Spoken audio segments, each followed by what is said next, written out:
everybody. Running a couple of minutes late. Had a hard time waking up. See how we tied it all in?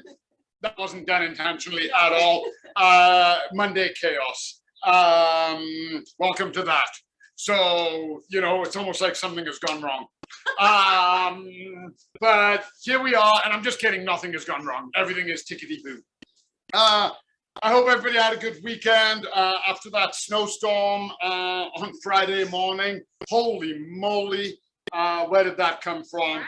And then Saturday and Sunday were amazing. Amazing. Yeah, my front yard, literally after that moisture, which I've been saying we needed, everything greened up. The lawn is starting to go green. Perennials are starting to poke through. I've even got a couple of tiny, like quarter of an inch daylilies breaking the surface. Now, my daylilies are in full sun. They're in my front yard, and they get blasted from sun up till sundown. It's a south-facing yard, and it is unobstructed. And they're really coming out. And that moisture that we got, that heavy, wet snow, certainly helped that. And that's what we're talking about this week. We're talking about how a garden wakes up and what we can expect to see. And then tomorrow, not to get ahead of ourselves, but we're going to talk about how we can help the garden wake up. So I just want to say as well, a huge thank you to the call last week and everybody who came to visit us there. We had an absolute blast at the pop-up market. We got to meet a ton of new people. And I love doing that. I absolutely love doing that. I remember, I think it was 2 years ago now, Brandy, remember we got that message and somebody had seen me in the store and they didn't come and say hi because they were like intimidated and didn't want to bother me. Yeah, never, ever, ever do that. I am not intimidating at all. Like this is literally my personality. Unless I'm in rush hour traffic, but that's behind the scenes in my car. That's why we don't tape GAKidsTV there. Yeah. But no, if ever you see me, please say hello. I love to meet people and talk about gardening, as you can probably tell. And huge thank you to everybody who came to our perennial webinar. That was awesome as well. And we discussed perennials in the spring and everything about that. We will be doing another one where we talk about dividing and transplanting, rehashing a few things we did in case people missed that. So yeah, we're having a great time. We're really meeting a lot of people this spring and having a good time talking about gardening.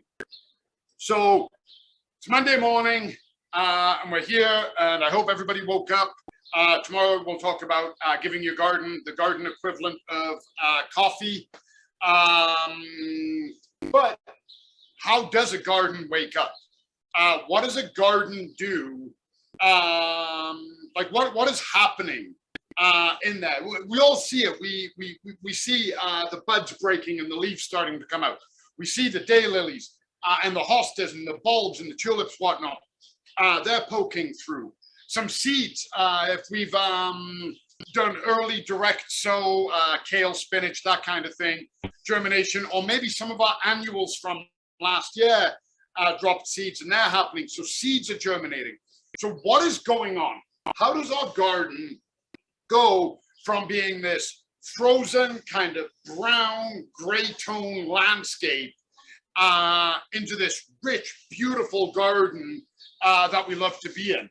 What is happening? And, you know, first and foremost, we have to talk about the return of the sun, which sounds like I'm going to discuss a movie. Return of the Sun, Part 2. Hotter than ever. But it is actually primarily that is what's happening. So I'm not going to talk about this because this really isn't gardening. But as the axis is turning and we're getting back into spring and summer, and the people in Australia who love to post pictures during our winter of them on the beach are now getting winter. And even then, their winter, they're like, oh, it's so cold. It's 11 degrees. Oh, my heart's breaking. I have Australian friends, so they know I'm directing that at them. You know, during Christmas when we were minus 30 and they're like, Christmas Day on the beach. Oh, great. Yay. My heart is full of warmth for you. But it is all about that. and the sun returns, and with that, we get heat and we get light. But we also get moisture. And I'm not talking just about the snow we got. That's added moisture.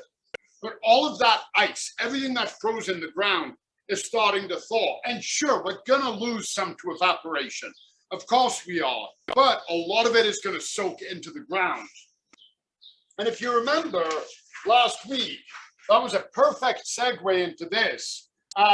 We discussed, is this pen going to work? We need new markers, by the way. But we're talking about, I knew I wouldn't fit it all on one line. That's one word, photosynthesis. And what does photosynthesis require? Light and moisture.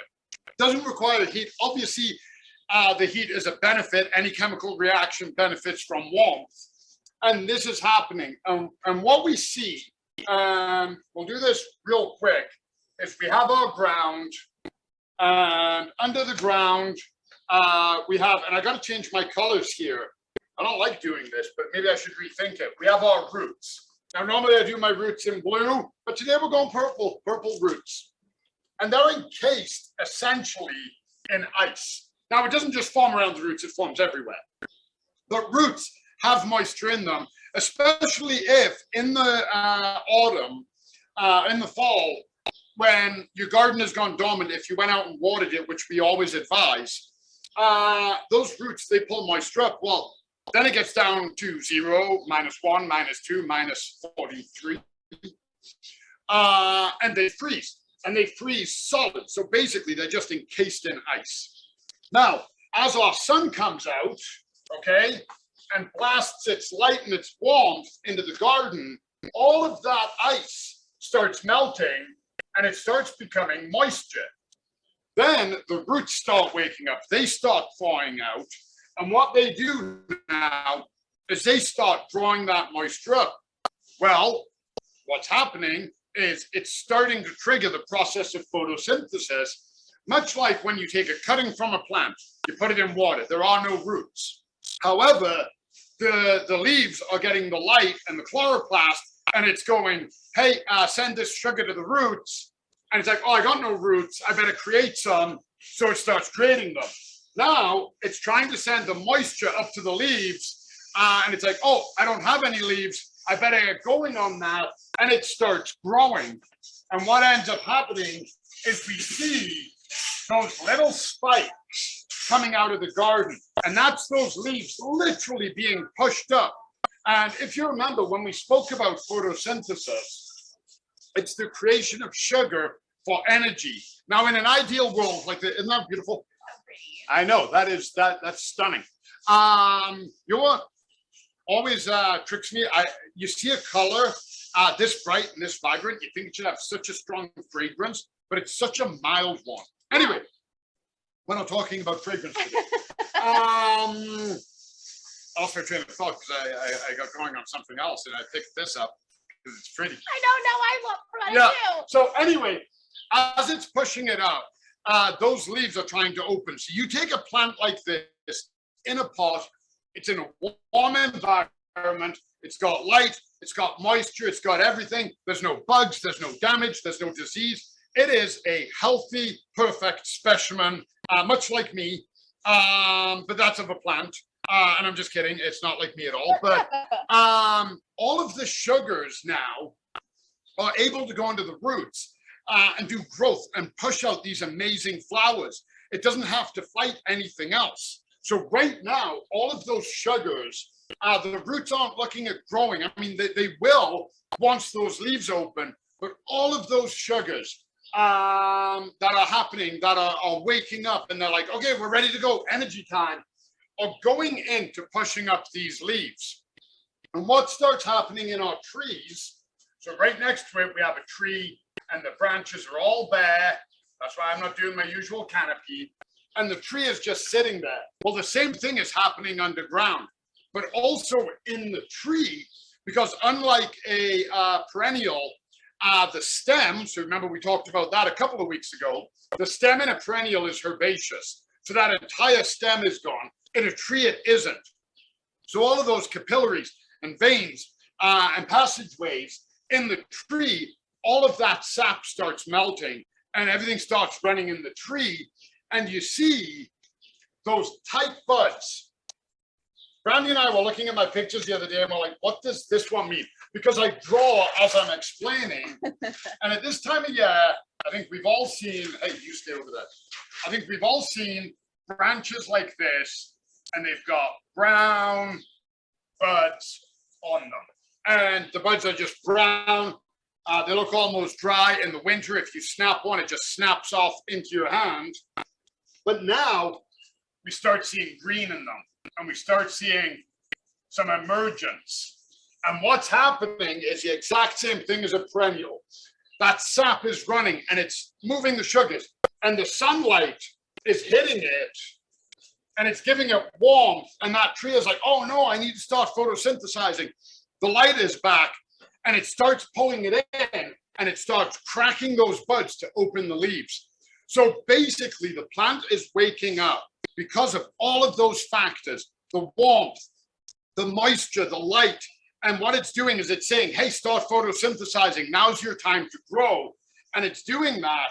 And at the same time, back to our soil, as the soil starts thawing, so now our roots have no ice, okay? And our roots are pushing the moisture up, and the moisture is going into these buds so that they can start opening. It's taking the sugar up with it, and they're going to start photosynthesizing. But also, under the ground, all the little nematodes are waking up, and so are the earthworms. Okay, a couple of weeks ago, that one Saturday we had, that was like 19, or maybe it was a Sunday, I saw my first bug flying around outside. No way. Yeah, yesterday we had a bug in the house. I'd left the door open while I was grocery shopping. Jimmy's my dog, and he wasn't happy. He was chasing that bug around. Oh. Yeah, he crashed into the door. No. Yeah, apparently he's a smart dog.